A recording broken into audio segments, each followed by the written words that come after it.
शाबित पेश करता है आप सभी के लिए कहानी सालों पुराने भूतिया भानगढ़ किले की। मैं हूं आपके साथ मिहिर जैन। पिछली वीडियो में हमने जाना कि मैं कैसे उदयपुर से दिल्ली के निजामुद्दीन रेलवे स्टेशन पहुंचा ही था कि तभी मेरा फोन बजा। मैंने फोन उठाया तो मेरे दोस्तों ने मुझसे अलवर के भानगढ़ जाने की जिद करी। हम चारों दोस्त, मैं, उमर, जयेश और नासिर भानगढ़ जाने के लिए निकल चुके थे। आखिर ये इंडिया की सबसे हॉन्टेड जगह थी। हमारे टैक्सी ड्राइवर ने गाड़ी जैसे ही भानगढ़ कॉम्प्लेक्स के बाहर रोकी तभी हमें उस खुलेपन में भी एक किस्म की घुटन का एहसास होने लगा। शाम तकरीबन 5 बजे हमने भानगढ़ के अंदर जाने के टिकट्स लिए थे, मगर तभी गार्ड ने कहा कि 1 घंटे में वापस आ जाइएगा क्योंकि 6 बजे इस किले में कोई इंसान नहीं जा सकता। यह सुनकर हमारी हवा तो खराब हो गई थी कि अगर सचमुच भानगढ़ एक भूतिया जगह है तो ये ट्रिप जरूर हमारे लिए यादगार साबित होने वाला था। हम चारों दोस्त भानगढ़ के अंदर दाखिल हुए तो देखा करीब 500 लोग तो पहले से ही यहां मौजूद थे। हमने कहा यह क्या बकवास है, ऐसा कौन सा भूत है जो इतने लोगों में शिकार करता होगा। वादियों को चीरते हुए पहाड़ इतने खूबसूरत थे कि नासिर ने शोर मचाना शुरू कर दिया कि यार मेरी एक फोटो लो। नासिर एक बड़ी से चट्टान पर खड़ा हो गया और मुझसे कहने लगा कि भाई फोटो में पीछे पहाड़ भी आने चाहिए। मैंने नासिर की फोटो खींचनी चाही कि तभी मेरे फोन के कैमरा पर धुंध जमनी शुरू हो गई। मैंने 1-2 बार साफ भी किया मगर कैमरा वैसे का वैसा ही ब्लर। तभी उमर ने बोला कि यार तेरा फोन तो है ही बेकार, मैं खींचता हूं। उमर ने जैसे ही नासिर की फोटो खींची तभी उसने मुझसे कहा कि पीछे से आने वालों को 1 मिनट के लिए रोक लेना यार। मैंने कहा कि कैमरा फ्रेम में तो कोई भी नहीं है तो रोकूं किसे। तभी उमर बोला अच्छा तो फिर ये कौन है। उमर ने मुझे नासिर की तस्वीर दिखाई तो मैंने देखा कि नासिर के सिर के ऊपर किसी का हाथ मौजूद था। मैंने उमर से कहा कि हो सकता है किसी टूरिस्ट ने पीछे से गुजरते हुए शरारत की हो। इतने में नासिर बोला कि भाई और कितनी देर खड़ा रहूं, नीचे आ रहा हूं मैं। जिन खूबसूरत पहाड़ों को देख भानगढ़ में तरोताजा महसूस कर रहे थे हम, उन्हीं पहाड़ों से नीचे बहता झरना हमारे सामने था जिसे पार करके जाना था हमें। उस पानी ने अपने बहाव से ही बीच रास्ते में खूबसूरत नहर बना दी थी। हम चारों ने अपने जूते उतारे और बड़े ध्यान से उस बहते पानी को पार करने लगे। मैं तो 2 बार गिरते गिरते बचा। बहरहाल जयेश को छोड़कर हम तीनों ने नहर पार कर ली, मगर जयेश अभी भी बीच में ही अटका था। हम तीनों ने कहा कि भाई 1 घंटे में वापस जाना है, जल्दी आ। हमने ये कहा ही था कि इतनी ही देर में जयेश का पैर फिसल गया और वो बहुत जोर से पानी में गिरा। पानी का बहाव इतना था कि जयेश का शरीर मानो उसके वश में ही ना हो।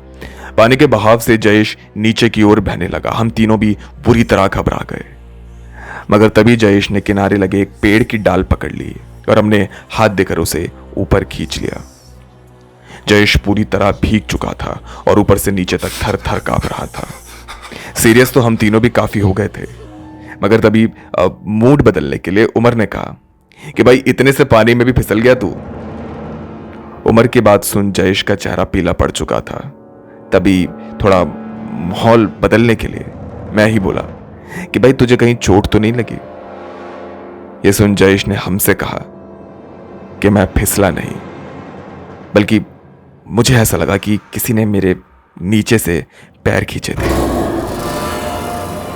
हम तीनों जयेश की इस बात पर बहुत जोर से हंस दिए कि जयेश तो बच्चों जैसी बात कर रहा है, मगर कहीं ना कहीं उस हंसी में भी एक डर था कि जयेश की बात अगर रत्ती भर भी सच है तो फिर।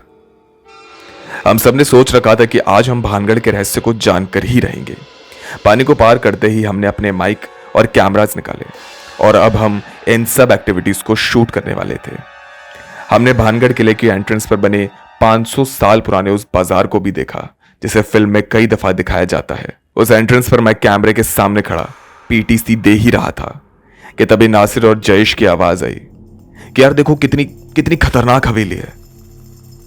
एंट्रेंस के दाईं ओर बहुत से खंडर बने थे जिनमें शायद उस जमाने में बनी एक पुराने जमाने की हवेली का ढांचा भी खड़ा था, जहां एक अजीब सी घुटन महसूस हो रही थी मुझे। सच कहूं तो वहां अंदर जाने में मेरी हिम्मत जवाब दे रही थी। मुझे ऐसा लग रहा था कि उन आलों में से, उन दरवाजों में से कोई मुझे देख रहा है। मैंने उन तीनों से कहा कि पहले तुम अंदर जाओ, तो कैमरा लेकर उमर अंदर चला गया। उसके पीछे शूट करते हुए हम तीनों भी वहां आ गए। 500 साल पुरानी उस हवेली की छत पर हजारों चमगादड़ चिपके हुए थे और तभी हम लोग उस हवेली के एक तय खाने में घुसे। पूरे खंडर में एक अजीब सी गंध महसूस हो रही थी हमें। उमर कैमरे से एक एक दीवार की ओर फोकस करते हुए हर चीज शूट कर रहा था।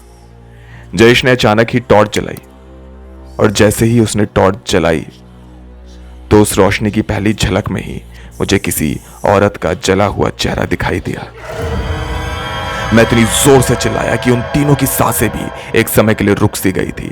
इतनी देर में बाहर से बिजली कड़कने की आवाज आई। हम चारों की ऊपर की सांस ऊपर और नीचे की सांस नीचे ही रह गई।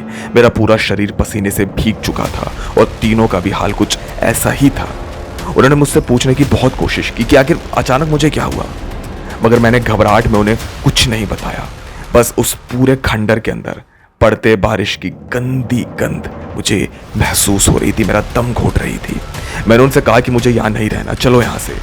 जयेश और नासिर ने मुझे रोकने की बहुत कोशिश की मगर मैं नहीं माना।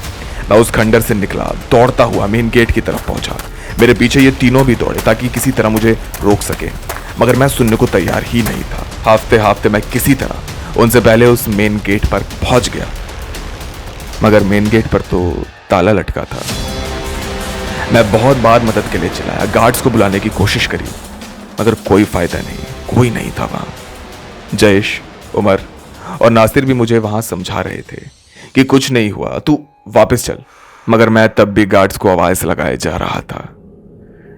गार्ड्स को मैं इतनी जोर जोर से आवाज लगा रहा था कि हो सकता है भानगढ़ के बाहर तक वो आवाज जा रही हो। तभी हमें भानगढ़ किले से किसी के चीखने की आवाज आई, मानो कोई पहाड़ी से नीचे खाई में कूद गया हो। हम चारों दोस्त बहुत घबरा चुके थे। हमारे आसपास भी कोई टूरिस्ट नहीं था और फिर ऊपर से ढलता उजाला। तभी मेरे दिल की धड़कनें एक समय के लिए तेज हो गई और मैंने धीरे धीरे अपना बायां हाथ ऊपर करते हुए अपनी घड़ी की ओर देखा तो शाम के 6:15 बज चुके थे। गार्ड ने मुझसे कहा था कि 6 बजे तक वापस आ जाना, वरना अगर 15 मिनट पहले हम यहां आ जाते तो शायद इस भूतिया भानगढ़ से बाहर निकलने का रास्ता मिल सकता था। मगर अब पूरी रात हमें इन्हीं अदृश्य शक्तियों के बीच गुजारनी पड़ेगी, जहां हमें इस बात पर भी शक है कि कल यहां से बाहर निकल पाएंगे भी या फिर हमेशा हमेशा के लिए हम भी एक अदृश्य ताकत बन जाएंगे। हजारों एकड़ में फैले उस भूतिया भानगढ़ किले में गुजरी उस रात को हमने कैसे जिया, हमारे साथ क्या क्या हुआ, जानेंगे शापित के अगले एपिसोड में। मैं हूं आपके साथ मिहिर जैन।